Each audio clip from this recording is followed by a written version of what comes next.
The gods didn't start out afraid of humans. Stay calm. I was there the first time they learned how. Back then, I wasn't a decorated specialist with a lifetime of commendations. I was young, stupidly young, a fresh out of academy tech barely trusted with a diagnostics wand, suddenly told to accompany humans into an active war zone to repair a crippled warp core. I can still see my supervisor's eyes when he handed me the assignment. Edip, you'll accompany the human unit planetside, stabilize their core, and come back a hero. Simple. Simple. Sitting here now, old joints aching in retirement draped across my shoulders like a warm blanket, I can't decide if I was naive, insane, or both for believing him. There I'd stood, crest still bright from graduation, certification code still flickering fresh on my datapad, nodding like some brainless servitor while my superior calmly volunteered me for what, on paper, should have been a dignified suicide. Just follow the humans, he'd said offhand, as if asking me to recalibrate a drink dispenser. Everything will be fine. Everything will be fine. By the ancestors, those words should have sent me running straight to the nearest transfer office. My boss, Kelker, was a kind of Velzari who reacted to misplaced banner like a supernova in progress. This was the same being who once spent an entire rotation lecturing me on cable routing aesthetics. This was not someone who said, everything will be fine, unless something was very, very not fine. But young, eager Edip, did he notice? Of course not. Did I question why a critical warp core repair in an active combat zone warranted sending a single junior technician instead of a full six-being engineering squad? Did I wonder why Kelker's forehead stripe was pulsing that faint, guilty orange that our species evolved specifically so we couldn't bluff our parent groups? No, I did not. My own stripe was probably blazing that nauseating yellow of over-eager ambition, broadcasting to the entire department. Here stands an idiot absolutely desperate to prove himself. It took me nearly 3 cycles to learn the truth. I wasn't in a war zone when I found out. I was in a hotel bar at a technical conference, sipping something too sweet and pretending to understand a presentation on phase-inverted flux matrices when the story slipped out over drinks. Kelker, it turned out, hadn't picked me because of my grades, my promise, or any hidden brilliance in my file. He had gone down the roster and asked every technician in our department, every single one, from the old veterans with 4 decades of experience and multiple rebuilds under enemy fire, down to the recently certified techs who graduated just a cycle before me. They had all refused, not because they were cowards, not because they didn't think the job could be done, because they had worked with humans before. They knew exactly what that meant. They knew what to expect. They knew what to fear. I, on the other hand, had never shared a room with a human, let alone a battlefield. In the entire engineering division, I was the only technician who had never deployed alongside them, which, in bureaucratic logic, made me perfect, too ignorant to be properly terrified. The inexperience I thought was a weakness had made me uniquely qualified to accept the one assignment every sensible being turned down like a shattered coolant line. But I'm jumping ahead. The story truly begins 4 hours after that fateful conversation. 4 hours after Kelker's falsely cheerful "you'll be fine," I was strapped into a crash seat on a human military shuttle, harness digging into my shoulders, repair kit wedged between my feet, surrounded on all sides by heavily armed primates. The first thing I remember, before the firefights, before the air support, before I watched humans dissect a god's war machine in real time, is the smell. Sweat. It hit me like a physical impact the moment the shuttle's hatch sealed. Thick, humid, almost tactile with mammalian chemistry. Velzari don't sweat. Our species vents heat through a line of microapertures along the spine. Clean, silent, scentless. I'd read about human perspiration in xenobiology, an interesting quirk, filed somewhere between omnivorous dentition and absurd pain tolerance. In person, crammed into a metal tube with a full squad, it was something else. Beneath the salt and heat came another layer. Pheromones. I'd encountered pheromone-using species before. Most of them evolved specific chemical signals, mating readiness, danger, territory. Structured, predictable. Human pheromones weren't like that. They layered and tangled, broadcasting a dense, shifting chemical chorus. Anticipation, focus, adrenaline, a hint of fear wrapped around something fiercer I didn't yet have words for. My nose registered it. My brain struggled to classify it, like listening to a language you almost understand. By the time I'd inhaled twice, my forehead stripe had flooded into a deep, steady violet. Fear, not the polite lavender of mild concern, the full, unmistakable battle panic purple. I tried to hide it. I hunched forward, angled my head, hoping the shadow of the overhead rack would conceal the glow. On a shuttle filled with humans and luminous status lights, it was a ridiculous plan. The violet glare probably lit half the compartment. That was when a hand thumped my back, hard. Each tap carried enough force to judder my bones, but somehow the gesture felt reassuring. Solid, like he was knocking fear out of me by brute force. I turned, slowly, and locked eyes with the human beside me. "You're good, Tech," he said. His voice rumbled through the shuttle more than it cut across it, a low confidence I felt in my ribs. "As long as you're with us, you're the safest being in this sector. No need to panic." That was my first clear look at Alex Stone. Even now, decades later, I can picture him with crystalline clarity.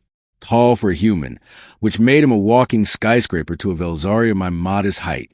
Broad shoulders, arms knotted with utilitarian muscle. His combat harness clung to him like extra skin, hard plates over dense fabric. Every piece worn and familiar.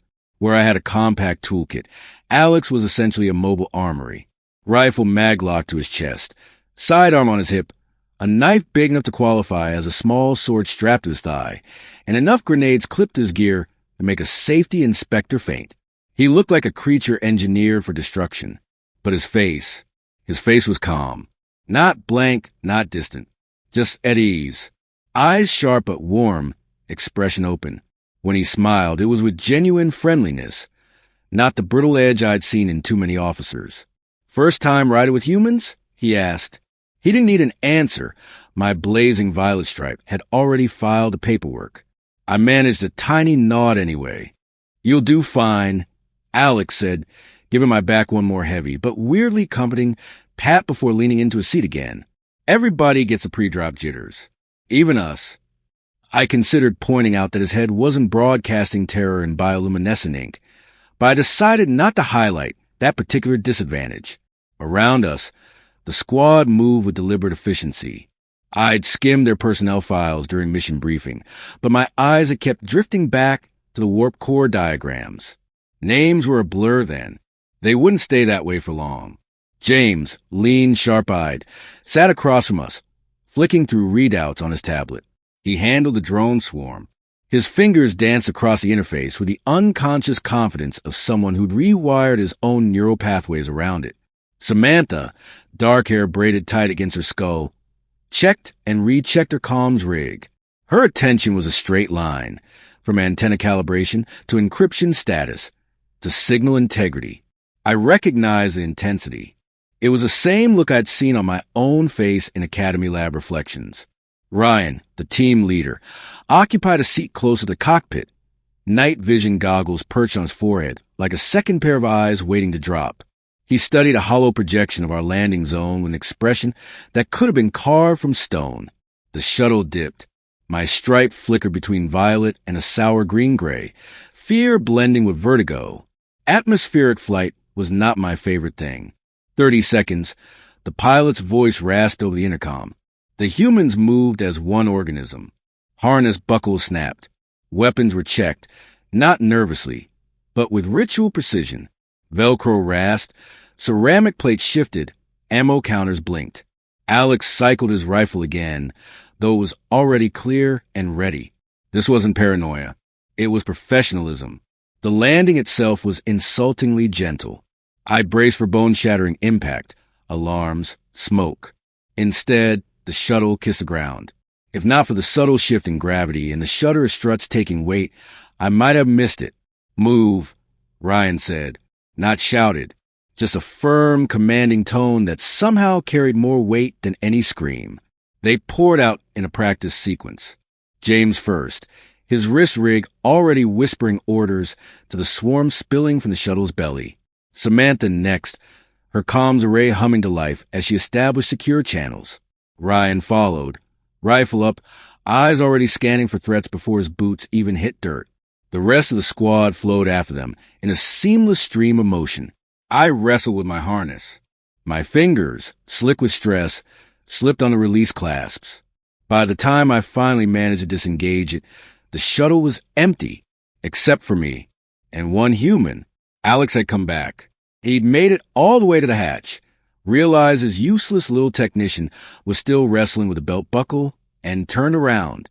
"Let me," he said, fingers working the class with deft efficiency. The restraint popped free, and he hauled me upright as if I weighed nothing. Before I could protest, he snagged my toolkit and slung it over his shoulder, letting it nestle among the weapons. "Come on, Tech," he said lightly. "Let's introduce you to Planetfall." The moment my feet touched soil, the briefing reports finally made sense. This was a death world. I'd read the classification on my datapad. I'd scan the environmental hazard list, the evolutionary notes, the terrifying survival curves.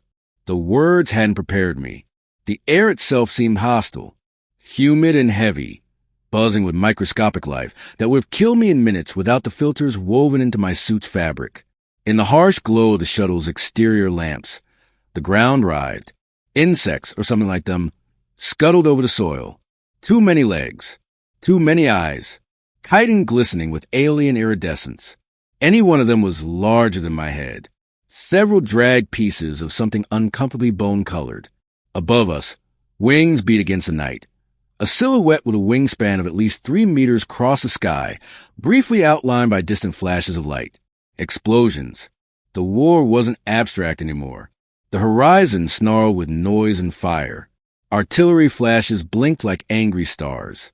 The ground thrummed under my boots, vibrating with impact from weapons I couldn't yet identify by sound alone. But the creatures in the artillery weren't what sent my stripe into full, brilliant, panic beacon violet. That honor belonged to a simple fact that hit like a drop fusion hammer. We were on a death world, in the middle of an active war zone, fighting the Kore Empire.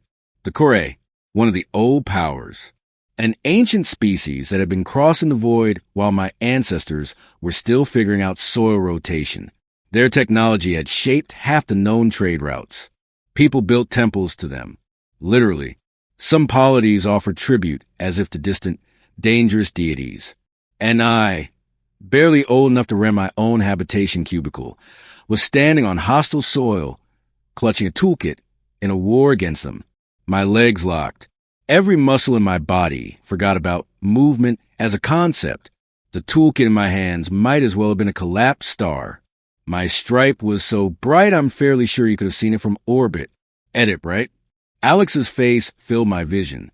He'd moved in close without triggering my awareness, presence filling my field of view until there was no room left for the war. I managed a strangled nod. "Listen," he said, voice blunt but soothing. "My squad's good at this. Very good.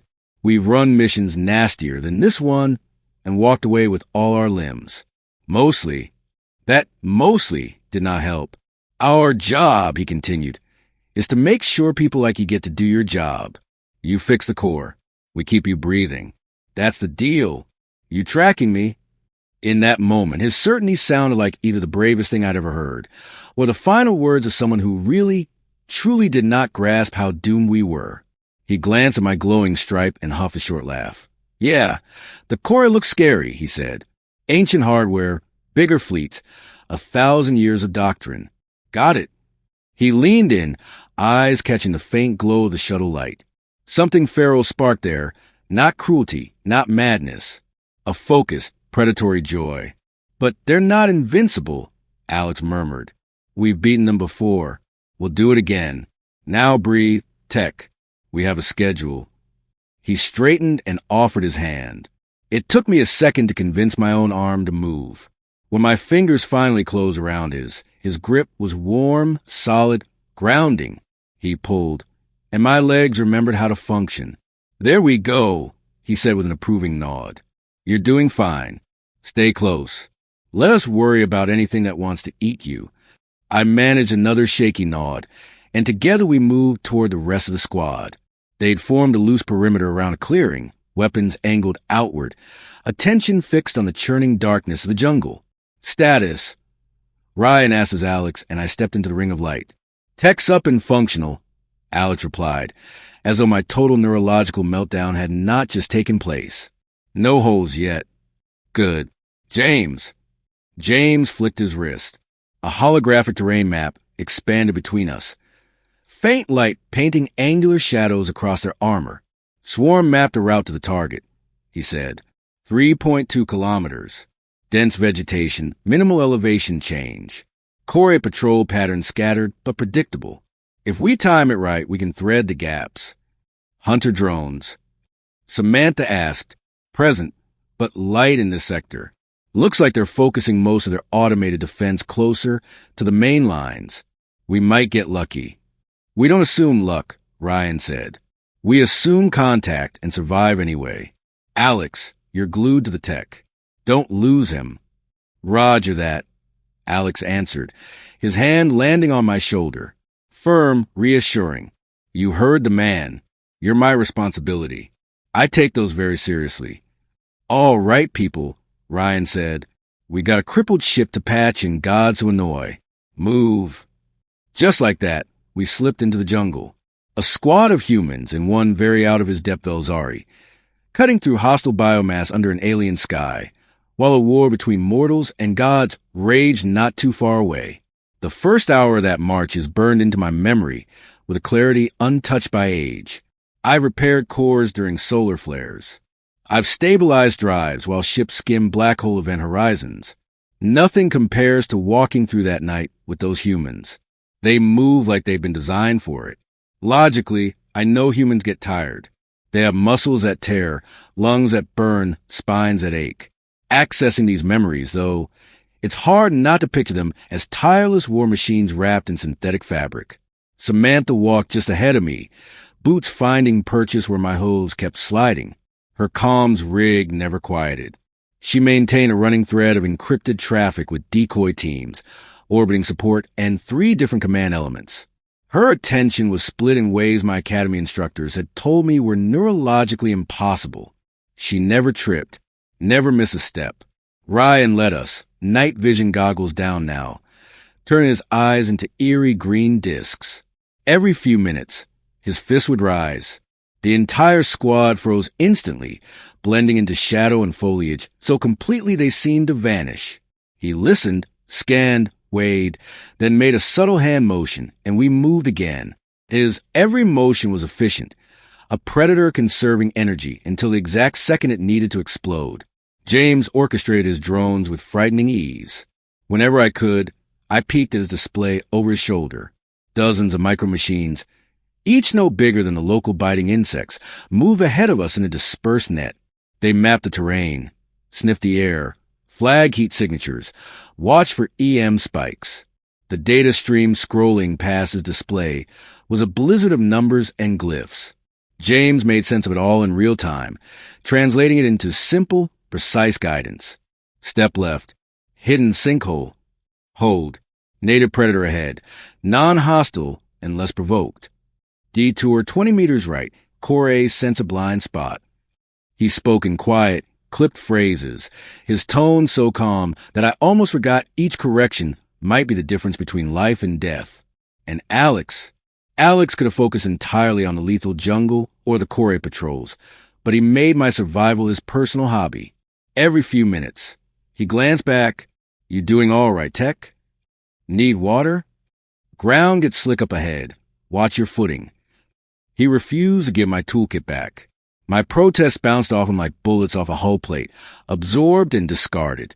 When we reached a fallen log bridging a dark ravine, he crossed first, bouncing his weight to test stability. Then he came back, took my arm, and guided me across as if I were a fragile prototype instead of a grown adult. Somewhere in that hour, a strange feeling crept in. The purple in my stripe faded to a less panic shade. My breathing found a rhythm. The jungle stopped feeling like a ravenous animal, and more like a dangerous system, one that could be navigated. I started to think, quietly, privately, that maybe this wouldn't end in my immediate disintegration. That's when James stopped dead. Core Hunter drones, he said. No rise in his voice. No dramatic flourish. Multiple signatures. They've got us. The world shifted. One moment we were walking. The next, the humans had dissolved and reassembled into a firing line. Tech with me, Alex said. I didn't have time to respond. His hand clamped around my arm and pulled. We sprinted for a jagged rock outcropping to our left.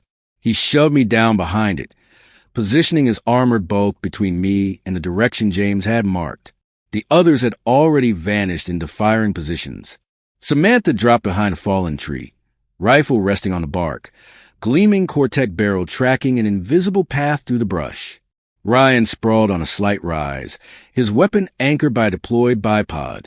James remained standing, attention split between his tablet and his sidearm. Range. Ryan asked. 300 meters in closing. James replied, counting 12 hunter units. Standard recon cluster. They're locked on us. I squinted into the darkness, seeing nothing. Then I did. They emerged from the undergrowth with insectal grace. 6 jointed legs each, stepping over roots and debris without slowing. Sensor arrays on their narrow heads glowed sickly green, sweeping the jungle in unwavering arcs. Weapons pods bristled from their flanks, barrels, emitters, things I didn't recognize.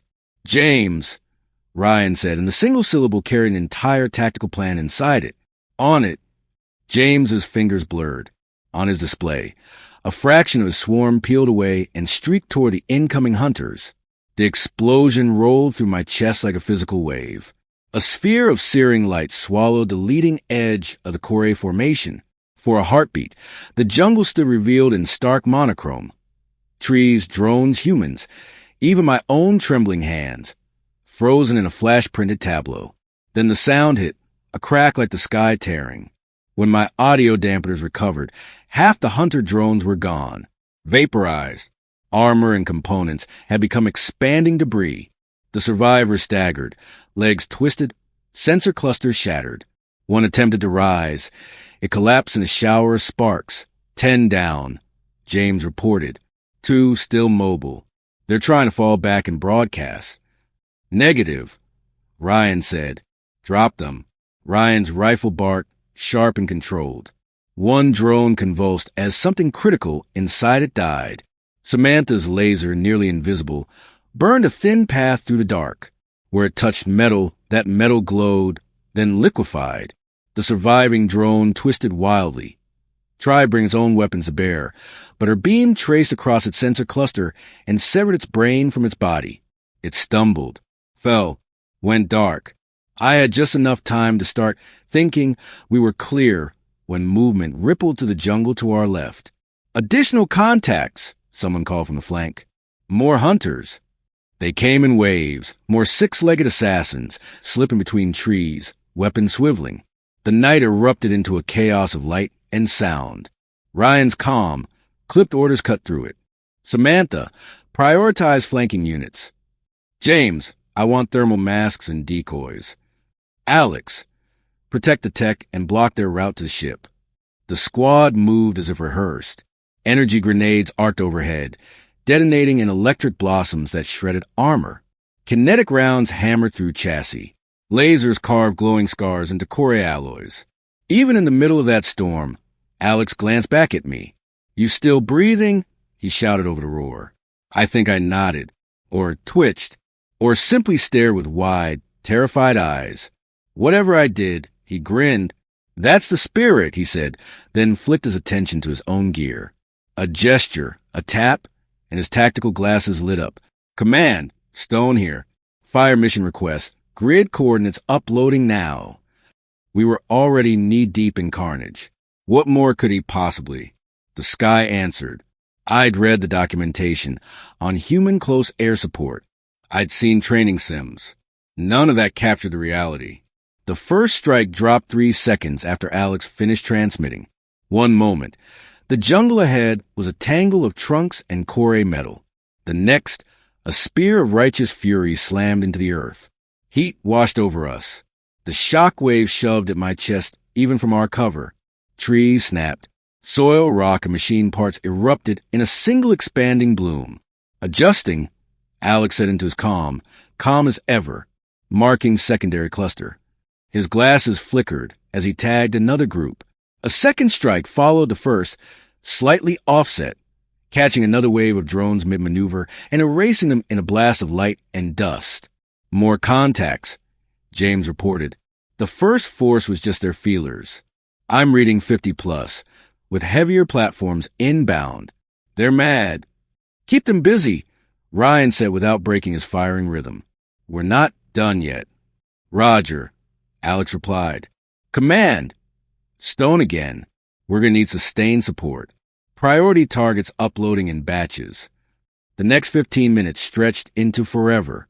The pilots overhead turned the sky into a weapon. Missiles, kinetic rods, guided bombs. I lost track of the types.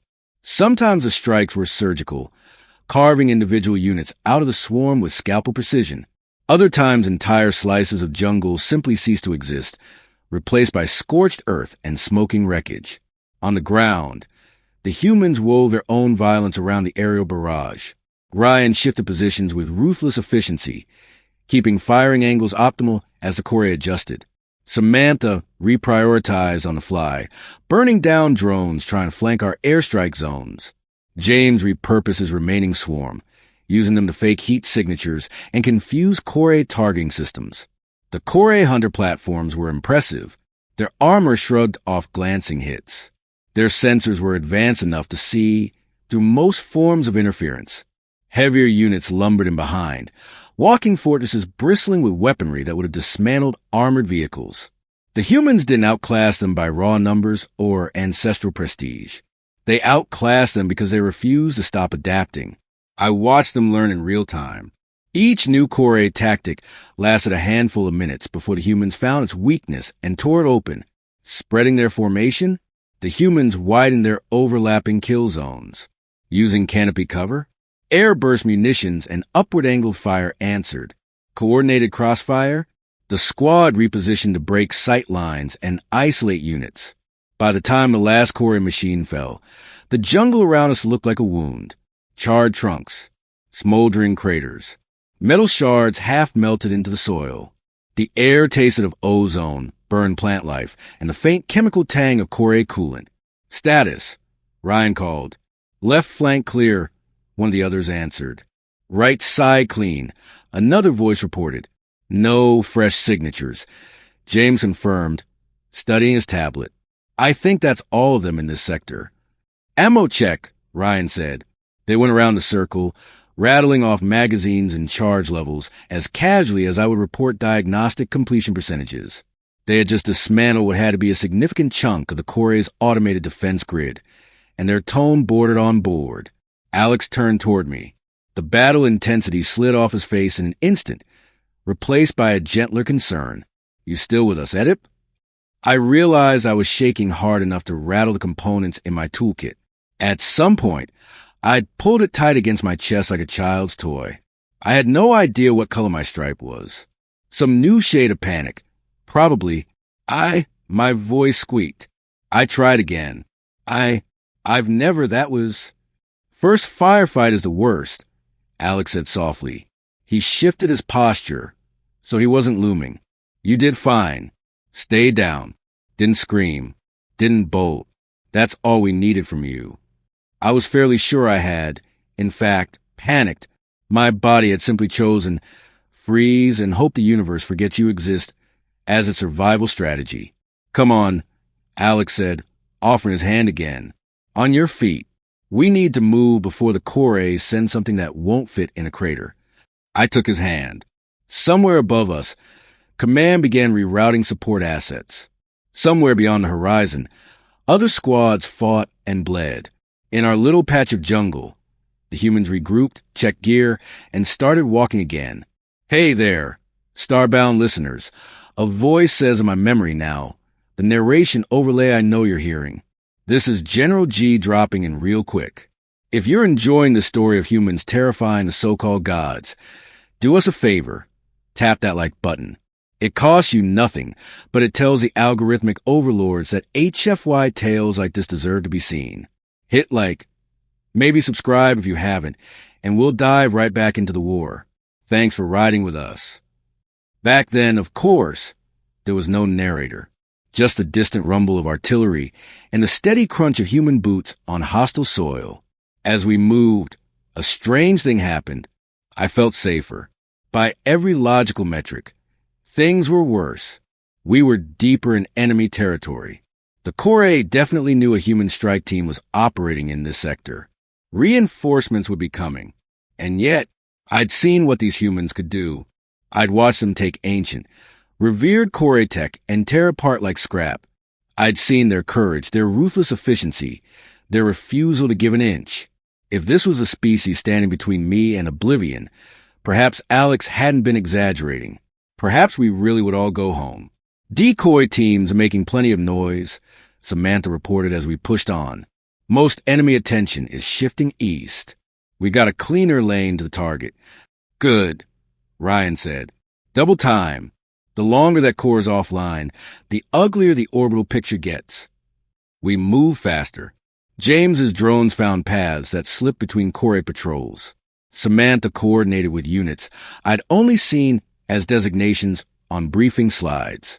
Ryan navigated by terrain, map, and some instinct I couldn't quantify. Alex stayed close, warning me about roots and holes, steadying me over slick patches. Gradually, my stripe cooled from panic purple to a neutral blue-white. My hands steadied. The ache in my limbs settled into the background hum of exertion instead of a scream. When James finally said, "Target in sight, 200 meters," I almost believed I was ready. The ship loomed out of the jungle like some wounded animal, trying very hard to pretend it was still dangerous. A courier vessel, small by fleet standards, but large enough to tower over the trees around it. Its stealth systems flickered, still partially active, bending light in ways that made my eyes itch if I stared too long. Its landing had not been graceful. Scorch marks patterned the hull, where Corps weapons had clawed at it. One landing strut had collapsed, leaving the ship listing like a drunk trying to pretend sobriety. "Your stage, Tech," Ryan said, turning to me fully for the first time. "What do you need?" What I needed was to stop shaking. What I wanted was to be anywhere else in the galaxy. What I said was access to the engineering compartment. The core is central, so I'll be working inside. Estimated repair time 6 to 8 hours, assuming the damage matches the report. "We'll lock down perimeter," Ryan said. "You keep the heart beating. We'll keep the wolves out." And that's exactly what they did. I spent the rest of the night buried in the ship's guts. The core's containment field was a mess, scored and destabilized by what looked like a near miss from a Corps plasma lance. Secondary stabilizers were slag. Primary power couplings glittered with microfractures my diagnostics kept flagging in angry red. It was a 6-tech job, minimum. I did it alone. I stripped, patched, and rebuilt systems until my hands ached and my thoughts blurred. When tools didn't fit, I modified them. When replacement parts weren't perfect matches, I made them perfect. I abused my training in ways that would have given my professors heart failure. Outside, the humans fought. Sometimes the hull shuddered with near impacts. Sometimes gunfire rattled through the structure in metallic echoes. Sometimes, faintly, I heard Alex's voice cut through the noise. "Secondary fallback now. Danger close, air support incoming." Not once did anything breach the ship. Not once did I have to stop working to help defend it. The humans had given me a single task: fix the core. They made sure the rest of the universe stayed out of my way while I did. By the time the first thin strands of dawn filtered to the canopy, my world had narrowed to the glow of the containment field. When the status lights finally settled into steady blue-white, when the diagnostics finished cycling and spat out line after line of green, I realized I'd been holding my breath. It was done. The ship had a heart again. I staggered out of the engineering compartment, legs trembling, toolkit feeling like it had been filled with lead shot. The corridor tilted under me in a way that had nothing to do with the listing landing strut. Alex was waiting by the airlock. "We good?" he asked, looking maddeningly fresh for someone who'd spent the night turning Corps war machines into junk. "We're good." I managed. "Core stable. She'll fly."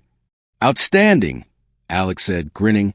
"Let's get you off this rock before the locals evolve something new." The flight outblurred at the edges. I remember collapsing into a seat and not even caring that my harness was twisted. I remember the subtle lift as we broke free of the planet's gravity well, the thief-quiet glide of stealth systems wrapping us in borrowed shadows. I remember the world shrinking below us, burning and brutal and beautiful. Ryan's hand clapped my shoulder once.